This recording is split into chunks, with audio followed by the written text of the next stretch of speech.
nyiricyubahiro Musenyeri Tadeyo Ntihinyurwa mubyeyi wacu, basaseredoti biyeguriye Imana, bakristu bavandimwe, bashitsi bahire mwaje ngo twifatanye kuri uyu munsi mukuru w'umubyeyi, nongeye kubaramutsa mbifuriza umunsi mwiza w'umubyeyi.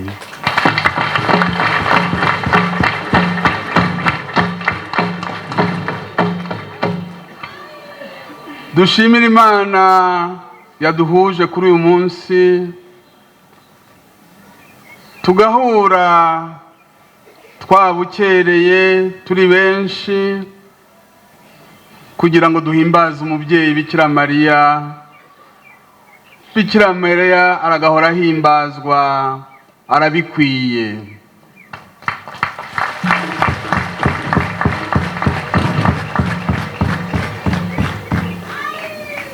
Muri diyosezi yacu ya Ruhengeri, umunsi mukuru umubyeyi Bikira Mariya ni umunsi wacu, kubera ko ari umubyeyi wacu ku buryo bw'umwihariko.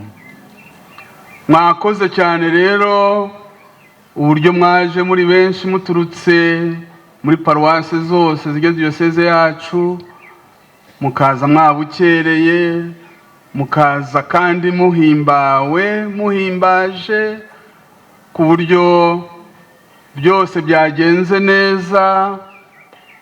Kandi akaba atari uyu munsi gusa, kubera ko umunsi twawinjiyemo ejo ku mugoroba dukora igitaramo, gutaramira umubyeyi, byaranzwe na misa n'umutambagiro twakoze tuza hano Kungoro, n'uburyo byose byagenze neza guhera icyo gihe kugeza kuri uyu munota. Imana ni ibishimirwe, namwe mu bishimirwe.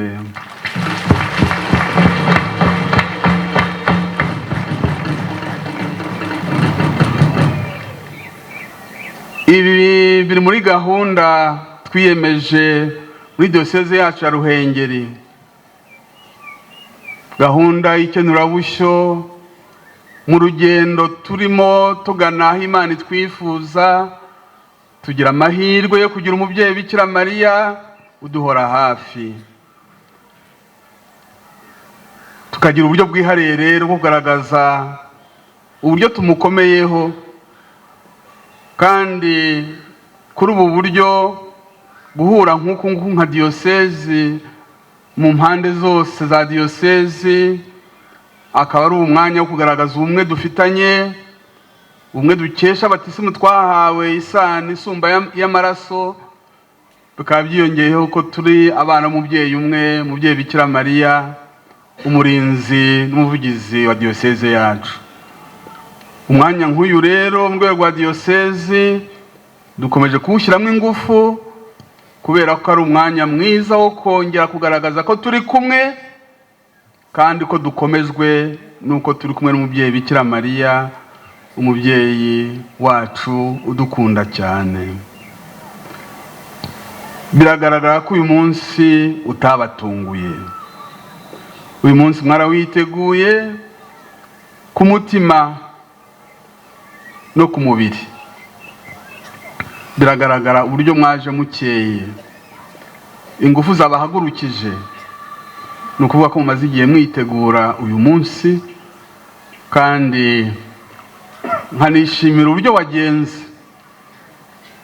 uburyo wagenze koko. Ahangaha haragaragara icyubahiro dufitiye umubyeyi Bikira Mariya, umwamikazi wa Fatima, kandi bifite imvano. Kuhimbaza rero nabyo mwabifashijwemo n'abasaseredoti banyu n'abayobozi mu nzego zitandukanye za paruwase zanyu, mwashyizemo imbaraga. Biragaragara rwose. Noneho nuko wagenze rero ari bijyanye na liturujia inoze, aho mukumva ijambo ry'Imana mwiyubatse nk'abana b'umubyeyi, kandi bakomeza mu kwizera, guhabwa Yezu mu isakamento ry'Ukaristiya, bibongerera imbaraga mu rugendo. Nkagira ngo ngaruke kuri ibyo bice bibiri by'ijambo ry'Imana no guhabwa Ukaristiya. N'ijuru ryabishyizeho ngo nuko bigomba kugenda. Bana banjye, mujye mushishikarira kumva ijambo ry'Imana, kandi mujye muhabwa umubiri n'amaraso bya Yezu Kristo, kugira ngo mwigiremo ubuzima kandi busendereye.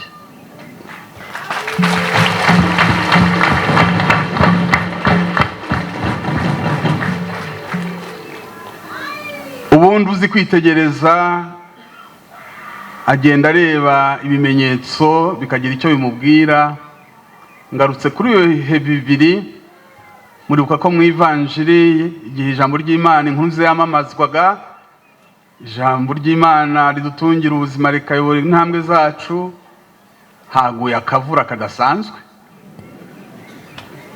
Noneho nk'uko nanabigarutseho, namwe mwagaragaje ukwemera kudasanzwe, kuba mutihinze muvuge muti bya bintu twari twatangiye banza bigiye kunanirana, ngo buri wese akure mwaka.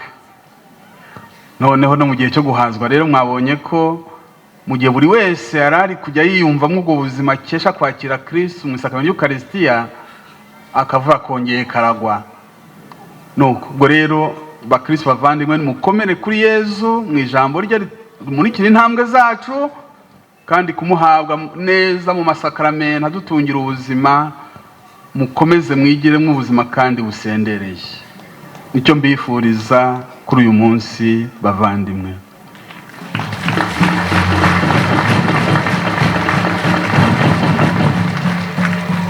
Ikindi, havuzwe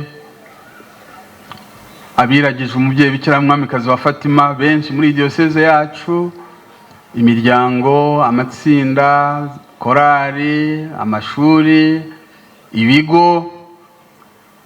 Ndagira ngo buri wese aho hari mu rwego rwe, mu kuzirikana ubutumwa bwa Bikira Mwamikazi wa Fatima, bubagere ku mutima.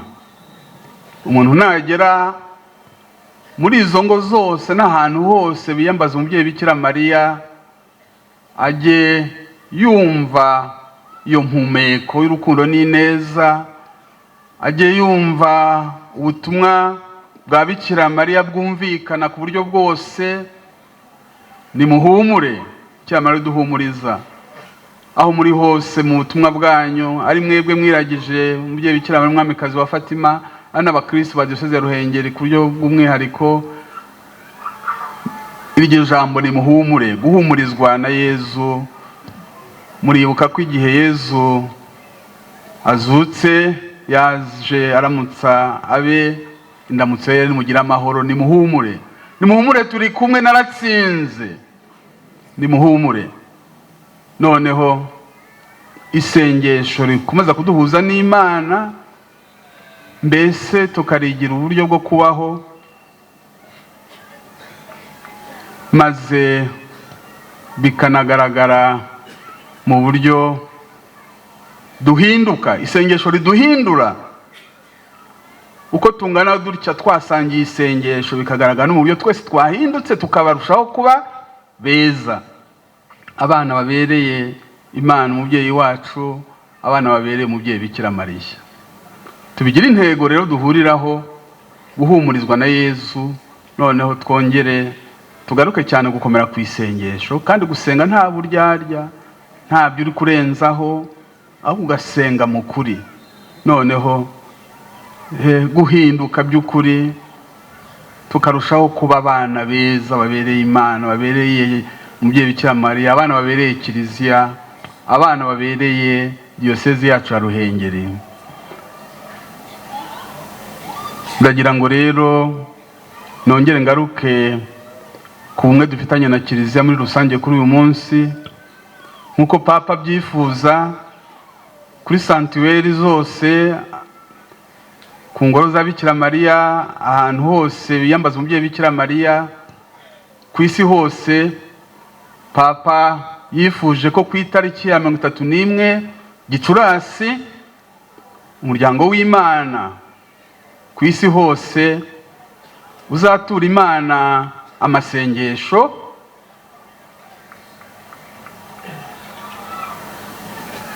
umuryango wisunze Bikira Mariya utura Imana amasengesho yo gusabira iyi sinodi nk'uko mubizi igaruka cyane ku bumwe bugomba kuranga abana b'Imana n'ubutumwa aho buri wese agomba kugira uruhare, communion, participation, mission. Tuzasaba Imana rero kugira ngo itube hafi muri urwo rugendo rwa sinodi turi mu rwego rwa Kiliziya y'isi yose, tunasabira diyoseze yacu kugira ngo dukomere ku bumwe, twirinde icyadutandukanya, twirinde gutatanya imbaraga, duhurize hamwe ingoma y'Imana yamamare muri diyoseze yacu. Muri urwo rugendo twubaka diyoseze yacu nta ndorerezi, turifuza ko buri wese yazana umuganda we kugira ngo inkuru nziza yamamazwe muri diyoseze yacu ya Ruhengeri. Ubutumwa twese dusangiye, aho buri wese mu rwego rwe no mu kigero cye twumva ko twese turi abasangira ubutumwa, maze twibakire diyoseze yacu tuyigeze aho twifuza, cyane cyane mu cyerekezo nk'uko nabibasabye, icyerekezo cya 2035, igihe tuzaba duhimbaza yubile y'imyaka 75, tuzavuge tuti nyuma yo guhimbaza imyaka 50 ya diyoseze yacu, ishingwa rya diyoseze yacu, twagize uruhare, hari agatambwe twateye, aho twavuye, aha naho tugeze, kandi byose biganisha mu gushora imizi muri Kristo. Yaje avuga ubutumwa busubiza icyizere abihebye, natwe mu gihe duhanganye n'imihengeri nyinshi duhora nayo mu buzima no mu butumwa bwacu, muri ibi bihe tubonamo imibabaro myinshi, intambara hirya no hino, ndetse n'ibibazo bitandukanye bishingiye ku mihindagukire y'igihe, imyuzure, inkangu bidutwara abantu, bigasenya ibintu. Tuzirikane ko dufite umubyeyi Bikira Mariya utuvuganira, kandi natwe twemere icyo atubwiriza. Bikira Mariya mu rukundo rwa kibyeyi aratwinginga kugarukira Imana, gusenga cyane, kuvuga rozari ntagatifu, kwigomwa, tugirira abanyabyaha ngo boye kurimbuka, no kurangwa n'ibikorwa by'urukundo, urukundo rw'Imana n'urukundo rw'abavandimwe, akaba ari wo muti uzakiza isi. Bavandimwe, nimucyo natwe rero mu bibazo bitandukanye duhura nabyo dutabarwe buri gihe no kumvira icyo Bikira Mariya dusaba, atubwiriza. Aratubwira gukora icyo Yezu adusaba, icyo atubwira cyose, kubaha no kumvira Imana, kumvira ugushaka kwayo, akaba ari isoko y'imigisha n'ihirwe ridashira, naho gusuzugura Imana n'ibyayo bikaba bidukururira ibyago n'umuvumo w'iteka. Bikira Mariya, mwamikazi wa Fatima, komeza udusabire kandi utubwirize. Amen.